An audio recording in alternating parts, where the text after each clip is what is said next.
Hello friends, I am Dr. Lohori Roy, gynecologist and laparoscopic surgeon practicing in Kolkata. Thank you Health Insight আজকের এই awareness ভিডিওটার জন্য। আজকে আমরা একটা খুব ইম্পর্টেন্ট টপিক নিয়ে কথা বলবো যেটা দৈনন্দিন জীবনে খুবই রেলিভেন্ট। সেটা হচ্ছে অ্যাবনর্মাল ইউটেরাইন ব্লিডিং। কাকে বলে অ্যাবনর্মাল ইউটেরাইন ব্লিডিং? শব্দটা থেকে আমরা বুঝতে পারছি যে যেই ব্লিডিংটা ইউটেরাস থেকে হচ্ছে এবং সেটা আইদার বেশি দিনের জন্য চলছে অথবা বেশি সময় ধরে চলছে।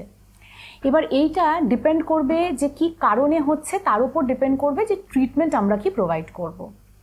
এবার এটা কাদের মধ্যে জেনারেলি হয়? দেখা যাচ্ছে এটা মোস্ট কমনলি হয় আইদার যারা টিন এজ গ্রুপে বা আর্লি 20s অথবা যারা পেরিমেনোপজাল এজ গ্রুপ অর্থাৎ 40 অ্যাবাভ অ্যাপ্রোচিং মেনোপজ, তাদের মধ্যে কিন্তু এই প্রবলেমটা বেশি দেখা যায়।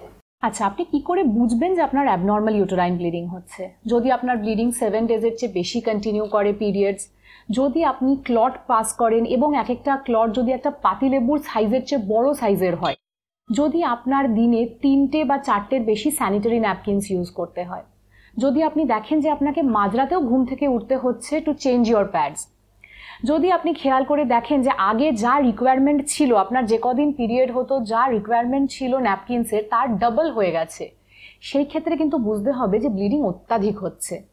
এবং তার জন্য আপনি খেয়াল করে দেখবেন যে টায়ার্ডনেস, মানে যেই কাজটা আগে হয়তো খুব এনথুজিয়াস্টিক্যালি করে ফেলতেন এখন করতে ইচ্ছা করছে না, বা একটু করলেই হাঁপিয়ে যাচ্ছেন, হাত পাগুলো সাদা সাদা লাগছে অথবা বুক ধরফর করছে, তখন বুঝতে হবে যে এই অতিরিক্ত ব্লিডিং কিন্তু আপনার লাইফকে যথেষ্টভাবে এফেক্ট করছে, আপনি অ্যানিমিয়া ডেভেলপ করছেন।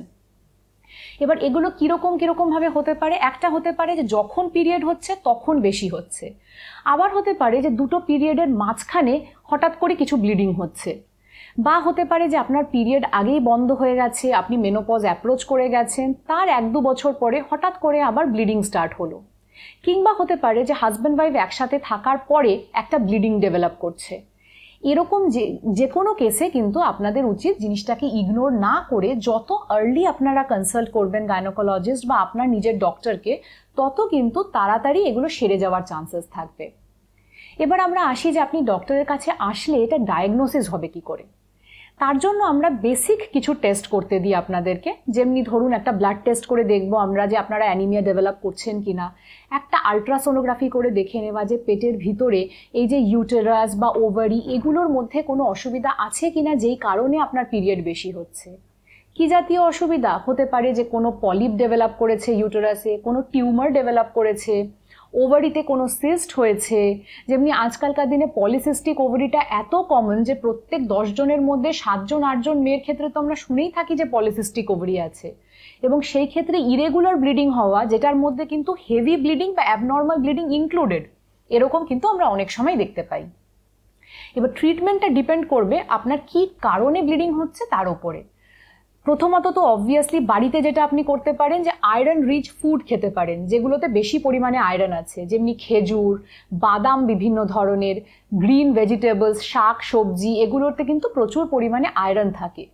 এগুলো খেলে শরীরের রক্তের মাত্রা বাড়বে এবং সেই ক্ষেত্রে আপনার বডি অনেক বেটার কন্ডিশনে থাকবে এই পুরো ডিজিজ প্রসেসটাকে ফাইট করবার জন্য। এছাড়া কিছু আয়রন সাপ্লিমেন্ট নেওয়ার দরকার হতে পারে, সেটা আপনার ডক্টর আপনাকে প্রেসক্রাইব করবে, যেটা আপনার জন্য বেস্ট হবে। আর বাকি যে ট্রিটমেন্ট সেটা maybe in the form of medicines, maybe in the form of some surgery, সেটা কিন্তু থাকবে যে কি কারণে। যেমনি ইউটেরাসে টিউমার হলে সার্জারি লাগতে পারে, যদি কোনো পলিপ হয় সেই ক্ষেত্রে লাগতে পারে, আবার যদি আমরা দেখি যে শুধু হরমোনাল ইমব্যালেন্সের জন্য এই ব্লিডিংটা হচ্ছে সেই ক্ষেত্রে মেডিসিনই এনাফ। তাই জন্য এটার জন্য ভয় পেয়ে বাড়িতে বসে থাকার কোনো মানে হয় না। নিজে ইগনোরেন্ট না হয়ে নিজের প্রতি একটু যত্ন নিন, এই সিমটমসগুলোকে আগে থেকে দেখুন, বুঝুন এবং ইমিডিয়েটলি আপনার ডক্টরকে কনসাল্ট করুন।